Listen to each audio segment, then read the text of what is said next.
Sounds a lot like science fiction. It is, however, very real, and it is happening at the University of Calgary. It sure is, Glenn. Imagine brain cells that can talk to a microchip. Well, scientists at the University of Calgary have, for the first time ever, made that a reality. And as you can imagine, this principle has all kinds of implications. I am a machine. Machines that act like humans. It sounds like something out of a science fiction movie, but research coming out of the University of Calgary really is a marriage between the mind and technology. We have demonstrated for the first time that brain cells talk to the chip and chip can talk back to the brain cells. It's nanotechnology, where researchers like Naweed Syed have actually grown brain cells on a microchip. Yeah, this is the chip that we normally use, and we can actually culture brain cells directly on top of the chip. And then the really exciting part is that they grow on the chip. And whatever those brain cells say will be picked up by a computer. But it's a two-way street. The computer can then communicate back to the cells on the chip, telling them what to do.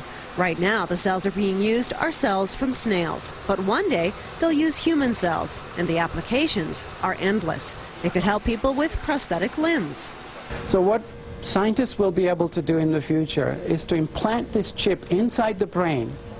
The chip will pick up brain activity, and it will then, through remote access, control the prosthetic device as if it is the part of that human being. It could even help people with diseases like Alzheimer's. Restoring memory in people who have lost their memory because the loss of brain cell function. Then there's reversing the technology.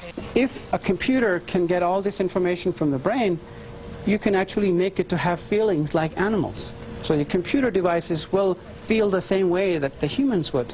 Now that is still science fiction. Don't expect the rise of the machines anytime soon, but do expect some remarkable advances out of these researchers. The possibilities are, the only limit is your imagination. All thanks to a tiny microchip that can fit on the end of your thumb.